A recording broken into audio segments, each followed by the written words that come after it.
Phase 7 of Season of Discovery is about to drop, and it comes with the Scourge Invasion, the most insanely overpowered catch-up event we've ever seen in Classic WoW. Think brand new Karazhan Crypts, twisted Naxxramas fights for legendary loot, and epic gear so strong it's gonna make AQ raiders cry. If you skip this event, you could be missing out on the fastest path to Abyss gear we've ever had, and trust me, you're gonna regret not cashing in. Today, I'm going to be walking you through everything you need to know, what the Scourge Invasion is, why you've got to join in even if you're fully geared, and how to farm those game-changing rewards before time runs out. Before we jump in though, definitely let me know in the comments, are you excited for the Scourge Invasion event, or do you think the WoW gods are giving away too much free loot? I'll definitely be reading all your takes, so let them fly. Now let's dive right in before Phase 7 leaves you in the dust. Let's start from the very beginning. So what are Scourge Invasions exactly? Scourge Invasions are the new PvE-based event. They're going to be dropping January 28th alongside Karazhan Crypts. The purpose of the invasions is really twofold. First, it is an awesome way to dive into Scourge vs Argent Dawn lore, and you know that culminates with the epic Ice Crown raid, the eventual downfall of the Lich King. It's freaking sick. In this chapter, we're assisting members of the Argent Dawn in their defense of Azeroth, and we're helping to strengthen their forces and really try to drive back the forces of Arthas. The second purpose of invasion events is to really provide a massive catch-up system to fresh characters. The idea is to really allow players to skip most of the raids, most of the quest-based gear, and you can immediately jump into Karazhan Crypts, even Naxxramas. Before we fully go all the way into Scourge Invasions, all the crazy new stuff they've added this phase, we should also note that there are going to be new bosses in Stratholme, Scholomance, Dire Maul. There's new bosses in Scarlet Monastery, Shadowfang Keep, even Razorfen Downs. These bosses will provide even more catch-up gear. For example, Lord Blackwood in Scholomance, he drops catch-up weapons for raiders. Or for levelers, the RFD Lady Faltherus boss, she drops insanely good leveling wands. So back to the Scourge Invasions and how you actually complete them. The Scourge Invasions, they're going to be taking place in Azshara, Eastern Plaguelands, Blasted Lands, Burning Steppes, Tanaris, Winterspring. They're also going to be taking place in and near the major cities as well.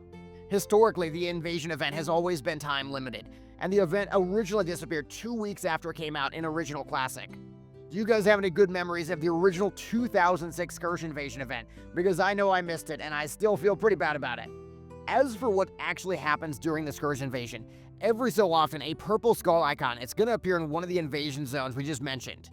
It is going to be a bit confusing because the skull icon doesn't actually indicate where the invasions take place. Instead, they take place on a random location in the zone, and it's based on the map that I'm going to link below the video. Your best bet is to ask in general chat, or just look up in the sky for the giant floating necropolis to actually find the invasions. Before heading to the invasion event though, make sure to pick up the Under the Shadow quest in Light's Hope Chapel.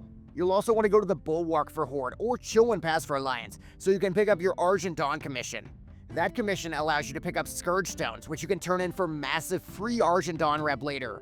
So actually heading to the active invasion location, you'll immediately want to start farming the Scourge mobs. They are primarily going to drop the Necrotic Runes and the Scourge Stones, at least if you have your Argent Trinket on. As you kill the enemies, you're going to be doing a small amount of damage to the crystal in the middle of the invasion area. During that time, you're also going to want to keep an eye out for rare mobs. For example, the Lumbering Horror, the Bone Witch, because they have a chance to drop bracers for the newly buffed Undead Slaying sets. After killing enough enemies, the shard in the middle, it's going to be destroyed, and a bunch of cultists are going to spawn. They're going to attempt to repair the shard. If you talk to these cultists, you can pay them 8 Necrotic Runes, and that's going to spawn a Shadow of Doom. The Shadow of Doom, if killed, drops a massive 30 Necrotic Runes, and it also gives you a chance at one of the Undead Slaying chest pieces. If you pay 4 cultists to spawn 4 Shadows of Doom, the event is going to end in the zone, and that's going to despawn all the mobs in the area, so you're going to have to wait for another purple skull icon to show up so you can get back to farming. As a reward, by the way, you're going to receive a 30-minute 10% damage buff for completing the event, and that's called Soul Revival. It is extremely overpowered for raiding, and I'm wondering if you guys have any plans, like I do, to actually use it in the raid to do insane damage. So at this point, you should be going back to Commander Thomas Hellerin. He's at the Light's Hope Chapel, and ideally you're going to have 10 Necrotic Runes to turn into him. If you turn in those runes, you're going to unlock the ability to purchase items from the Argent Quartermaster, and that's things like the Blessed Wizard Oil, the Consecrated Sharpening Stones. And these are the very overpowered new Undead Slaying consumables. Most exciting for me at least will be the option to purchase the new Undead Slaying Gloves, and these are going to be a must-have for any raider. Really, this is a great time to talk about those new Undead Slaying pieces in general. These aren't going to be those blue molten core level pieces you remember from 2019. Instead, these are going to be Naxxramas viable epics with high stats, and most importantly, they're going to have the Sanctified affix on them. The TLDR on Sanctified is that you've got to get your Seal of the Dawn trinket. You're going to have to do some strat home quests that start in Lights Hope Chapel. The trinket you get is going to have a retail-style upgrade track, and it's going to get upgraded every single week with Remnants of the Dawn that you get from Naxxramas bosses. Also, while Blizzard is still deciding on things, you're likely going to be able to get some of these Remnants of the Dawn from Scourge Invasions as well. So anyways, every week you're turning in Remnants of the Dawn, your Seal of the Dawn trinket's becoming significantly stronger. So maybe week 1 it gives a 2% bonus damage, week 5 it gives 20% bonus damage. At the same time, your trinket values are going to multiply based on how many pieces of Sanctified gear you have. So if you have a full set of, say, the maximum 8 Sanctified pieces, and you've got a fully maxed out Seal of the Dawn trinket, you might do 100% more damage than somebody that doesn't have any of those pieces. What's really crazy, though, is that the Scourge Invasion gear is not only going to count as Sanctified gear, but the set is going to count as additional 2 pieces as well. Your trinket also counts, so just by doing the Scourge Invasion event, you're going to have 6 of the potential 8 Sanctified pieces.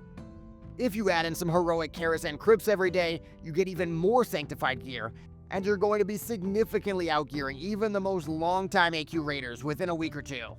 So we know we need all that Scourge Invasion gear, so what is the most efficient possible plan to get it as quickly as possible? First, definitely pick up the intro quest Under the Shadow in Lights Hope Chapel. That unlocks the Argent Quartermaster, he gives the gloves, so you've got to do that. Then check for the skull icons in your map. Head to those skull icons, use the maps below the video to find all the possible spawns. Power farm the Scourge, and the whole time keep an eye out for rares so you can snipe them for your bracers. As the event progresses, you're going to talk to the cultists, you're going to spawn the Shadow of Doom, you're going to farm it as hard as you can. Then in between the invasions, you're hitting up dungeons like Skullman so you can get catch-up weapons too. And of course, you're going to want to turn in your necrotic runes of the Quartermaster for additional items, the sharpening stones, the wizard oils, which are going to be best in slot consumables.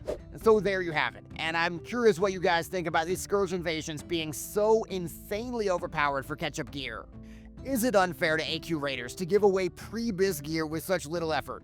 Or like I think, this might be the only option that Blizzard really had to bring players back to the game. Let me hear your thoughts in the comments, because I'm going to read every single comment I get. Thank you so much guys for watching, and make sure to like and subscribe, because I've got a huge DPS tier list coming very soon you're not going to want to miss out on. In the meantime, definitely check out my ultimate Phase 7 prep video, so you can get ahead of the pack day 1.